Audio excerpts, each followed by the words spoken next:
தமிழ்நாட்டில் ஊரக உள்ளாட்சி பதவிகளுக்கு தேர்ந்தெடுக்கப்பட்டவர்களின் பதவிக்காலம் கடந்த ஜனவரி மாதம் முதல் வாரத்திலேயே முடிவடைந்த நிலையில் தேர்தலை நடத்தாமல் விளம்பர திமுக அரசு சுயநலத்தோடு செயல்படுவதாக குற்றச்சாட்டு எழுந்துள்ளது. உள்ளாட்சி தேர்தலை நடத்தாமல் காலம் தாழ்த்தப்படுவதால் ஏற்படும் பாதிப்புகள் என்ன, அதனால் மக்களுக்கு ஏற்படக்கூடிய சிரமங்கள் என்ன என்பது பற்றி பார்க்கலாம் இந்த செய்தி தொகுப்பில்.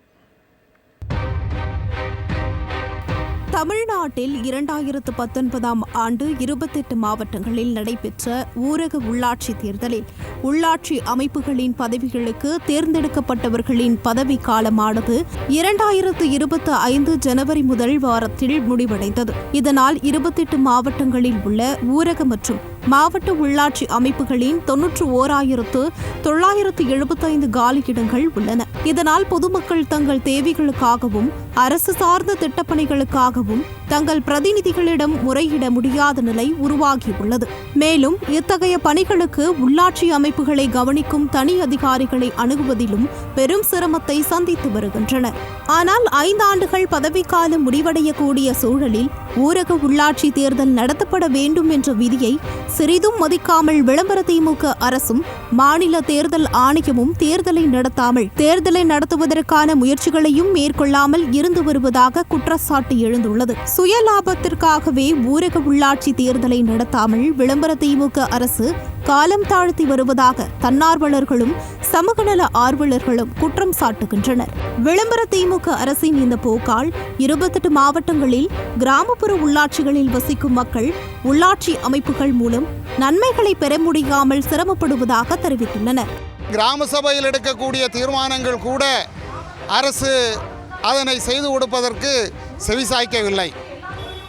மொத்தத்தில் தமிழக அரசு தன்னுடைய எம்எல்ஏ பதவியும் மந்திரி பதவிகளையும் காப்பாற்ற வேண்டுமே என்ற நோக்கத்தோடு தான் செயல்படுகிறதே தவிர மக்களுடைய அடிப்படை தேவைகளை பூர்த்தி செய்யும் எண்ணம் இந்த அரசுக்கு இல்லை.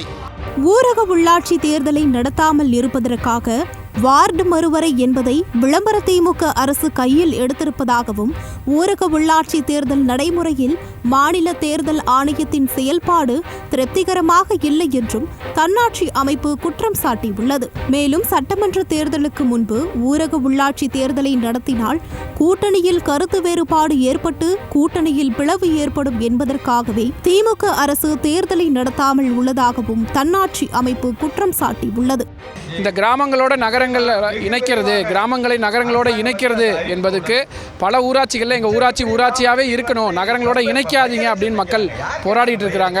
உண்மையாலுமே தமிழ்நாடு அரசு உரிய முறையில் அது மாதிரி செய்யணும் அப்படின்னா அது 2-3 ஆண்டுகளுக்கு முன்னாடியே செஞ்சுருக்க முடியும்.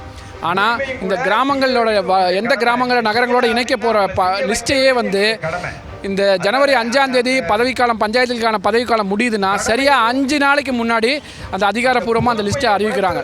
அதனால் எப்பயோ செய்து வேண்டிய கிராம இந்த மறுவரையறையை ஒரு காரணமாக சொல்லி ஊராட்சி தேர்தலை நடத்தாமல் இருப்பதை கண்டித்து தான் உடனே தேர்தலை நடத்தணுன்றதை வலியுறுத்தி தான் இன்றைக்கி இவ்வளோ பேர் இங்கே நம்ம போராட்டம் நடத்திட்டு இருக்கிறோம். சட்டசபை தேர்தலுக்கு திமுகவினரும் திமுக கூட்டணிகளும் வேலை செய்ய வேண்டும் என்பதற்காக ஊரக உள்ளாட்சி தேர்தலை நடத்தாமல் உள்ளதாக அறப்போர் இயக்கத்தின் மாநில ஒருங்கிணைப்பாளர் ஜெயராம் குற்றம் சாட்டியுள்ளார். ஊரக உள்ளாட்சி தேர்தலை நடத்தாமல் இருக்கும் முதலமைச்சர் ஸ்டாலின் மற்றும் தமிழ்நாடு தேர்தல் ஆணையர் ஜோதி நிர்மலாசாமியின் செயல் வன்மையாக கண்டிக்கத்தக்கது என்றும் கூறியுள்ளார். அரசியலமைப்பு சட்டத்தை குப்பையில் போடும் அதிகாரம் முதலமைச்சர் ஸ்டாலினுக்கு கிடையாது என்றும் தேர்தலை நடத்த ஆயத்த பணிகளை மேற்கொள்ளாத ஸ்டாலின் பதவி விலக வேண்டும் என்றும் காட்டமாக கூறியுள்ளார். ஒரு பக்கம் மாநில தேர்தல் ஆணையமும் மறுபக்கம் மாநில அரசும் ஒரு கூட்டு சதியில் தான் இயங்கி இந்த தேர்தலை நடத்தாமல் நிறுத்தி வைத்திருக்கிறார்கள் அப்படிங்கிறத நம்ம பார்க்குறோம். ஸோ இந்த தேர்தல் ஆணையர் ஜோதி நிர்மலாசாமி ஐஏஎஸாக இருக்கட்டும், முதலமைச்சர் மு.க. ஸ்டாலினாக இருக்கட்டும், இவர்களுடைய கூட்டு சதி தான் இன்றைய தேர்தல் இப்படி நடக்காமல் இருப்பதற்காக 28 மாவட்டங்களில் அரசியல் சாசனத்தை தூக்கி குப்பை தொட்டியில் போட்டு கிட்டத்தட்ட 3 மாதங்கள், ஜனவரி 5 முடிந்து 3 மாதங்களாக பிரதிநிதிகளே இல்லாத ஒரு சூழ்நிலை இங்கு உருவாகி இருக்கிறது. தேர்தல்கள் தான் ஜனநாயகத்தின் உயிர்நாடி என்பதால் தமிழ்நாடு மாநில தேர்தல் ஆணையமும் தமிழ்நாடு அரசும் உடனடி நடவடிக்கை எடுத்து ஊரக உள்ளாட்சி தேர்தலை நடத்த வேண்டும் என்பதே மக்களின் கோரிக்கையாக உள்ளது.